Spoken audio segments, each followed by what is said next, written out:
स्वागत है आप सभी का। आज हम देखेंगे छत्तीसगढ़ सामान्य अध्ययन। छत्तीसगढ़ सामान्य अध्ययन में हमने काफ़ी कुछ देख रखा था और नए सिरे से इसे हम शुरुआत करेंगे और शुरुआत में आज हम देखेंगे छत्तीसगढ़ का नामकरण और छत्तीसगढ़ के नामकरण का एक पूरा पूरा इतिहास।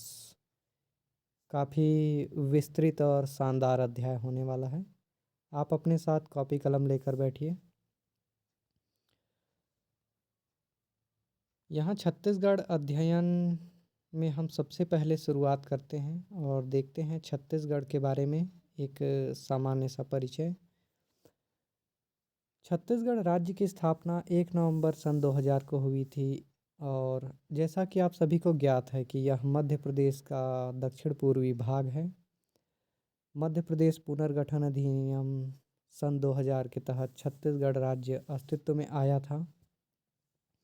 इसके नामकरण के इतिहास को देखें तो हम काफ़ी पुराने इतिहास पर जाएंगे और त्रेता युग से लेकर द्वापर युग तक की विस्तृत चर्चा करने वाले हैं। प्राचीन धार्मिक ग्रंथों की बात की जाए, शिलालेखों की बात की जाए या अन्य साहित्यिक स्रोतों की बात की जाए, छत्तीसगढ़ के नामकरण के संदर्भ में अलग अलग विद्वानों के अलग अलग मत प्रचलन में रहे हैं। उन्हीं कुछ मान्यताओं को हम यहाँ पर जानने और समझने का प्रयास करेंगे। यहाँ आप देख रहे हैं छत्तीसगढ़ का एक मानचित्र है। ये छत्तीसगढ़ के 27 जिलों पर आधारित मानचित्र है। हालांकि अभी वर्तमान में छत्तीसगढ़ में 5 नए जिलों का गठन हो चुका है।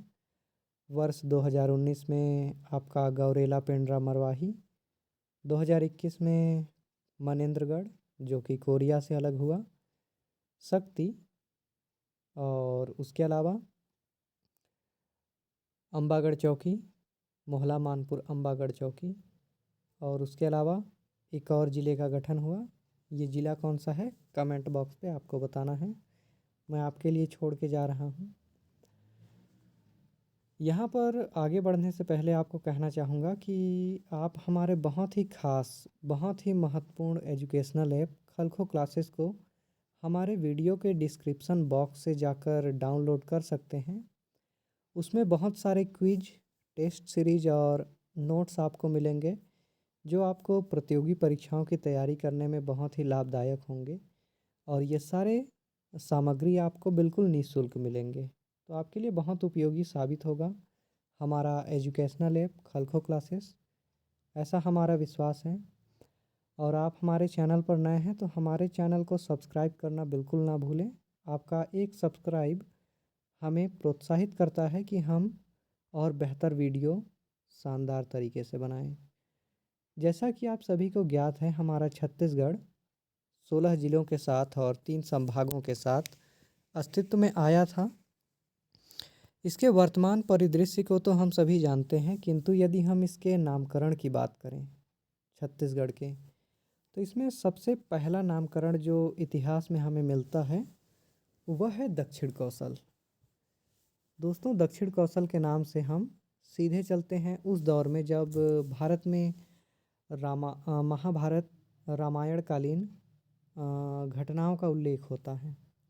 हम त्रेता युग की बात कर रहे हैं। चूँकि छत्तीसगढ़ का प्राचीन नाम दक्षिण कौशल था और यह वाल्मीकि कृत रामायण में उत्तर कौशल और दक्षिण कौशल के नाम से उल्लेख था, उसमें दक्षिण कौशल वाला भाग जो कि विंध्याचल पर्वतमाला के दक्षिण में विस्तृत था, यही हमारा वर्तमान छत्तीसगढ़ है, ऐसी मान्यता है। और यह मान्यता हमको मिलती है रामायण में। दक्षिण कौशल के साथ ही आप पाएंगे कि सरयू नदी के तट पर स्थित एक भाग था जिसे उत्तर कौशल कहा जाता था। माना जाता है राजा दशरथ की पत्नी कौशल्या दक्षिण कौशल की राजकुमारी थी, जिनका विवाह कालांतर में अयोध्या के राजा से हुआ था। तमाम प्रकार के अभिलेख और शिलालेखों में भी इस भूभाग को दक्षिण कौशल के नाम से संबोधित किया जाता रहा है। यहाँ तक कि रतनपुर शाखा के बहुत ही प्रसिद्ध शासक कलचुरी शासकों के बारे में आप सभी को ज्ञात होगा। उन कलचुरियों शासक में एक बहुत ही प्रतापी शासक हुआ करता था जाजल्लदेव, जिनके नाम पर वर्तमान जांजगीर नगर स्थापित है। उनका बहुत ही महत्वपूर्ण अभिलेख है रतनपुर अभिलेख, जिसमें दक्षिण कौशल नाम स्पष्टतः अंकित है। और आप कह सकते हैं कि साहित्यिक और पौराणिक दृष्टिकोण के साथ ही ऐतिहासिक रूप में भी दक्षिण कौशल नाम का उल्लेख प्रयोग में लाया गया था और इसके साक्ष्य प्राप्त होते हैं। छत्तीसगढ़ के नामकरण के संदर्भ में दूसरा साक्ष्य हमें मिलता है। उस आधार पर कहा जाता है कि दक्षिण कौशल या छत्तीसगढ़ को कौशल के नाम से भी संबोधित किया जाता था। छत्तीसगढ़ हेतु प्रयुक्त नामों में कौशल नाम का उल्लेख होता है और इसके संदर्भ में यदि हम इतिहास पर देखें तो छत्तीसगढ़ के महाकवि, भारत के महाकवि, बहुत ही महान कवि थे महाकवि कालिदास, जिनकी रचना मेघदूत बहुत ही प्रसिद्ध है। उसके साथ ही इनकी एक रचना है रघुवंशम। रघुवंशम में इन्होंने उत्तर कौशल और दक्षिण कौशल का उल्लेख किया है और माना जाता है कि कालिदास के दौर में भारत में अवध के प्रांत को उत्तर कौशल और वर्तमान छत्तीसगढ़ के क्षेत्र को मात्र कौशल कहा जाता था। गौर कीजिएगा, यहाँ मात्र कौशल का उल्लेख हो रहा है। इसके पश्चात हम कुछ और मान्यताओं पर आते हैं। दूसरे मता अनुसार हम देखें तो गुप्तकालीन, चूँकि भारत में सभी शासनकाल में गुप्त शासनकाल को इतिहास में स्वर्ण युग के तौर पर जाना जाता है। भारतीय इतिहास का गोल्डन टाइम गुप्त काल, गुप्त एरा। गुप्त काल के बहुत ही प्रसिद्ध कवि थे हरिसेन। हरिसेन के द्वारा लिखित एक प्रशस्ति पत्र प्रयाग प्रशस्ति के नाम से जाना जाता है। प्रयाग प्रशस्ति में इन्होंने कौशल शब्द का उल्लेख किया था और यह कौशल शब्द निश्चित रूप से छत्तीसगढ़ के लिए प्रयोग किया जाता रहा है। नामकरण के संदर्भ में हम आगे बढ़ते हैं तो हम देखेंगे महाकौशल। महाकौशल शब्द का भी प्रयोग किया जाता रहा है छत्तीसगढ़ के संदर्भ में, इतिहास में, अतीत में कभी न कभी। प्रसिद्ध पुरातत्ववेत्ता अलेक्जेंडर कनिंघम बहुत ही महान और बहुत ही शानदार इतिहास के खोजकर्ता माने जाते हैं। ये मुख्यतः अंग्रेज थे। ये भारत में अंग्रेजी शासनकाल के दौरान इनका आगमन हुआ था। किनका? अलेक्जेंडर कनिंघम का। इन्होंने अपने सर्वे से संबंधित एक रिपोर्ट प्रस्तुत की थी जिसका नाम है the archaeological survey of India. इस सर्वे रिपोर्ट में इन्होंने छत्तीसगढ़ क्षेत्र के लिए महाकौशल शब्द का प्रयोग किया था।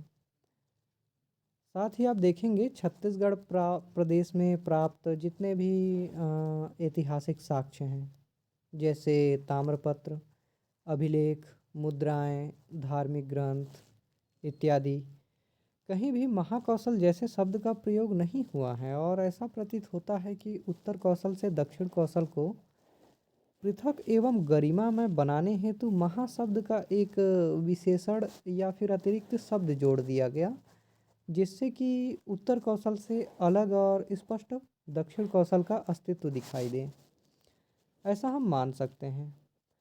इसके पश्चात हम छत्तीसगढ़ के नामकरण में अगले नाम पर आएँ तो यहाँ पर हम देखेंगे चेदीसगढ़ का उल्लेख आता है। चेदीसगढ़ के बारे में क्या मान्यताएं हैं, आइए इसे भी हम देख लेते हैं।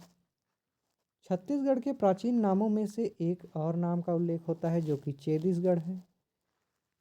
राय बहादुर हीरालाल, याद रखिएगा, राय बहादुर हीरालाल ने छत्तीसगढ़ का प्राचीन नाम चेदीसगढ़ को माना है। इतिहासवेत्ता थे राय बहादुर हीरालाल जी।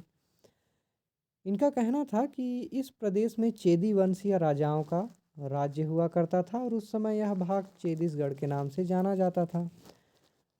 कालांतर में आप सभी जानते हैं कि कोई शब्द धीरे धीरे संशोधन होने के पश्चात उसके नाम में और रूप में परिवर्तन होता है।